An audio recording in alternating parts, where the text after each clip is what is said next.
Hi guys, welcome to the Savvy Money Show. Me, your host Sean.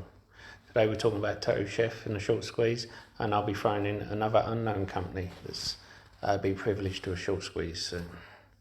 We start with Topcashback, and if you go in now, it doesn't seem much movement, but of course we know it had a dip after earnings down at 16, which would have provided a great buying opportunity. So it had a 25% dip because the earnings weren't as good. Personally, I think the fundamentals were pretty good because a lot of the people who looked at it didn't realise that they were spending money on acquiring the Mexican manufacturing plants. They got into some massive stores, and I think the future looks great for them. Anyway, all of a sudden we find out Wall Street's bets taken up the mantle.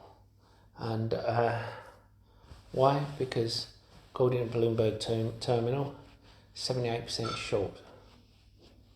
And apparently today, the short interest paid on the stock is 21%.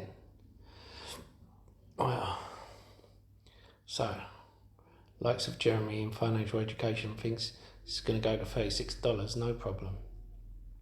Possibly, but the thing is, what do we think about it? Well, firstly, why do I have this in my long-term in my trading account?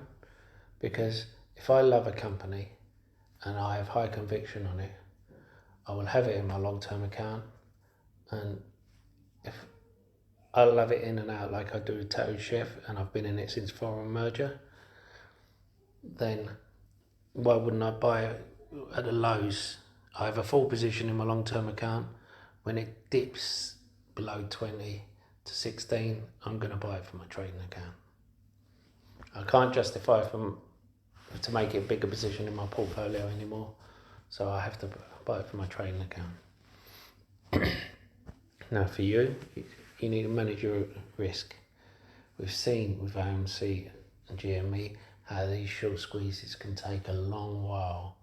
Do not over leverage yourself.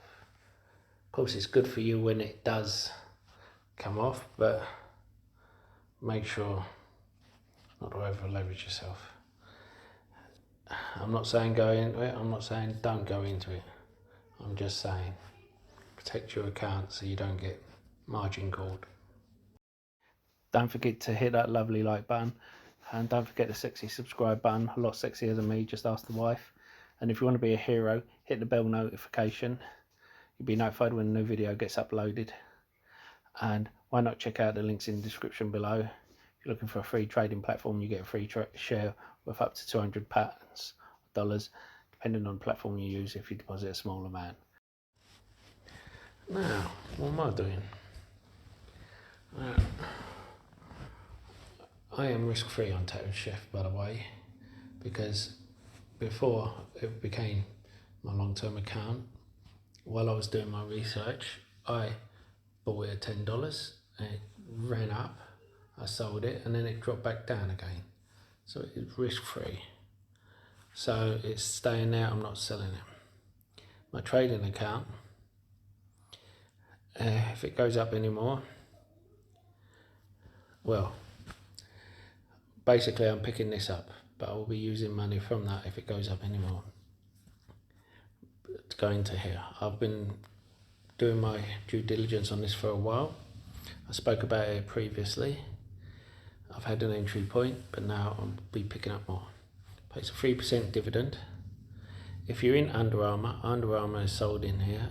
It's also a gun maker, of course. Earnings are going to be on October. P ratio of 6.5, and its market cap is below its enterprise value. Price to sales 0.6, price to book under 3. Now I know forward PE is 10, which isn't what you'd like to see, but it's not incredibly bad either. The last earnings, they they beat their estimates of 55 cents by having an earning per share of 163. Now, They had a great earnings, and I wish I got in before earnings, but what is so good about them now? If you followed King of all stocks or all techs, you would see they're talking about short squeeze. No.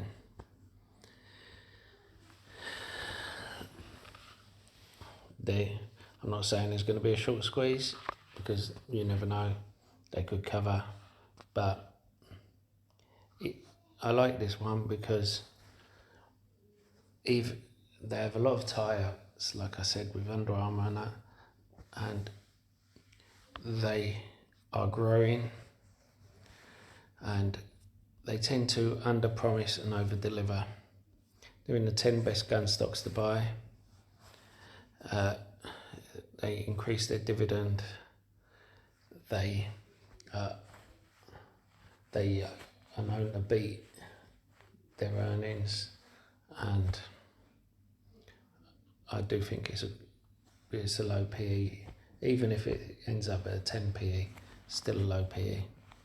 So that's one I'll be picking up. Now, if you saw my Discord, you'll see, and all credit to Alex Cutler here on Twitter. Coupang is also at 59%. I spoke about Coupang a few times. They're like Korea's Amazon mixed in with Uber. And I think they have a bright future, but it'll take a few years for them to get going. But they're 59% shorted. You have Arrival, which are 50% shorted. Lucid, 44%.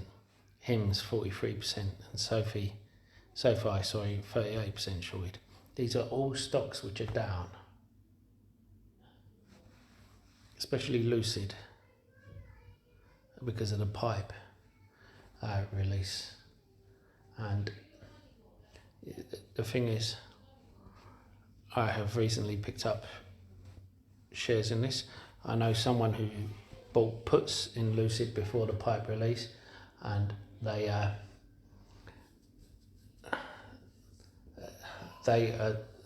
puts ended up 1,200% up. Now, I know Hippo's just gone down to $5.50 because their pipe release is coming out.